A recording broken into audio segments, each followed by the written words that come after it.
Salut, bienvenue sur la chaîne de Monsieur Minsa. Avant de commencer, s'il vous plaît, laissez un j'aime et abonnez-vous. Surtout, activez la cloche de notification. On commence maintenant. Bonsoir à tous, j'espère que vous vous portez bien. Donc, comme je vous ai dit, on entame maintenant les sujets probables pour le baccalauréat. Voici l'un des premiers sujets probables pour le baccalauréat de cette année. On parle bien sûr de la décolonisation, cas du Gabon. Donc, en gros, on va essayer de voir les arguments, les éléments que l'on pourrait utiliser pour traiter ce sujet-là. Le cours a été actualisé, donc j'ai fait le cours en fonction des événements récents ou des événements qui cadrent à peu près avec ce qui a eu à se passer. Donc sachez que c'est l'histoire, mais on peut modifier légèrement le cours en insérant de nouveaux éléments qui vont apporter une meilleure explication. Donc allons directement au niveau de l'introduction. On est là, on nous dit le Gabon. On commence toujours une introduction par l'amorce, ça on le sait. Ah, j'ai failli oublier, de grâce. Là, on entame les sujets type baccalauréat. Donc, pour plus d'encouragement, j'aimerais voir un bon nombre de j'aime sur cette vidéo, s'il vous plaît. Laissez déjà un j'aime, s'il vous plaît, ça ne vous coûte rien. Et si vous êtes nouveau, abonnez-vous parce que vous allez recevoir toutes les vidéos concernant les méthodologies ou les astuces du bac. On y va. Le Gabon, un pays situé en Afrique centrale, a connu une histoire complexe de colonisation et de décolonisation. Ce processus a été marqué par des luttes et des résistances et des transformations qui ont façonné le pays tel qu'il est aujourd'hui. Dès lors, comment analyser cet événement? Donc, pour répondre à cette question, nous allons d'abord explorer les origines de la décolonisation du Gabon, puis examiner comment elle s'est manifestée et enfin discuter des conséquences de ce processus.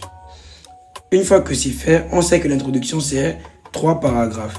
Une fois que j'ai terminé, je passe convenablement au développement. Le développement de la première partie contient 4 arguments. Je dis bien 4 arguments dans le développement de la première partie. Phrase chapeau, argument 1, argument de transition. On va commencer avec la phrase chapeau. Les origines de la décolonisation du Gabon sont profondément enracinées dans son histoire coloniale. Premier argument. Le Gabon a été colonisé par la France au 19e siècle, ce qui a posé les bases de la lutte pour l'indépendance. En effet, les Français ont commencé à s'emparer du Gabon en signant des traités avec des chefs côtiers à partir de 1839. Ces traités ont permis à la France d'étendre progressivement son influence sur le territoire gabonais. La domination coloniale française a instauré un système politique et économique qui exploitait les ressources et la population locale, créant des tensions et des frustrations parmi les Gabonais. Donc, comprenez ici que par origine, nous on va parler de ce qui a pu apporter ou ce qui a pu emmener la décolonisation. Deuxième argument. De plus, la résistance locale contre la colonisation a joué un rôle crucial dans le développement du processus de décolonisation. Les populations locales ont souvent résisté aux abus et à l'oppression coloniale. Par exemple, les exactions des sociétés commerciales françaises qui exploitaient sans vergogne les ressources naturelles et imposaient des taxes lourdes ont suscité de nombreux mouvements de rébellion. Ces luttes, bien qu'inégales et souvent réprimées, ont sémé les graines du nationalisme et de la volonté d'indépendance.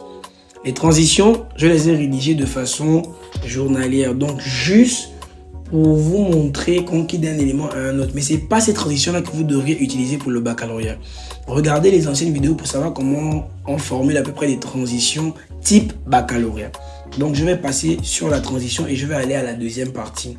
On sait que la deuxième partie, c'est les manifestations parce que si on dit origine, on aura forcément manifestation par la suite. On nous dit donc les manifestations de la décolonisation du Gabon. La manifestation de la décolonisation du Gabon a pris plusieurs formes et a été influencée par divers facteurs.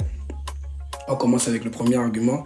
La période coloniale du Gabon de 1906 à 1960 a été marquée par des luttes locales contre les abus coloniaux. Les sociétés commerciales françaises imposaient des conditions de travail très dures, des taxes élevées et des corvées obligatoires, ce qui a provoqué des révoltes parmi les populations locales. Ces mouvements de résistance, bien que souvent réprimés par les autorités coloniales, ont contribué à sensibiliser et à mobiliser la population contre l'oppression coloniale. Deuxième argument, en outre, l'indépendance du Gabon en 1960 a marqué la fin de la colonisation française. L'obtention de l'indépendance a été influencée par plusieurs facteurs, dont les pressions internationales pour la décolonisation après la Seconde Guerre mondiale, les mouvements de résistance locaux qui réclamaient de plus en plus l'autonomie et les changements politiques en France, notamment la politique de décolonisation du général de Gaulle. Ces éléments combinés ont conduit à l'indépendance du Gabon le 17 août 1960. Donc, on a eu les origines, on a eu les manifestations. Qu'en est-il des conséquences? Donc, qu'est-ce qui reste normalement? Fra chapeau. Les conséquences de la décolonisation du Gabon ont été multiples et ont touché divers aspects de la société gabonaise. Premier argument, du côté politique, l'indépendance a permis au Gabon de prendre en main son destin. Le pays a mis en place ses propres institutions gouvernementales et a commencé à établir sa propre politique intérieure et extérieure.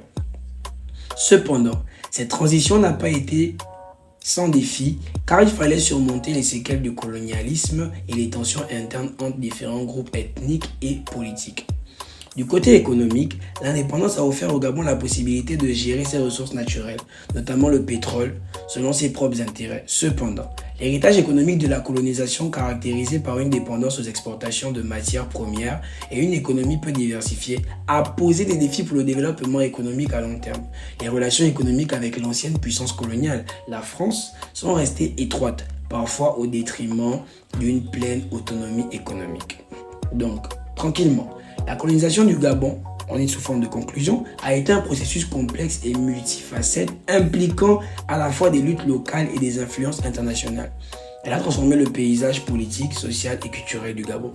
Toutefois, bien que le Gabon soit maintenant indépendant, l'héritage de la colonisation française est encore visible dans de nombreux aspects de la société gabonaise.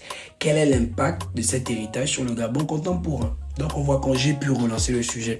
Voici en gros le premier sujet probable au baccalauréat. Donc vous faites votre fiche de révision à partir de ce sujet-là.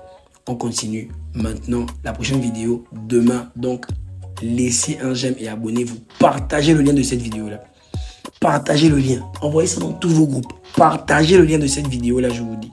Merci. C'était Monsieur Minsa et on est ensemble.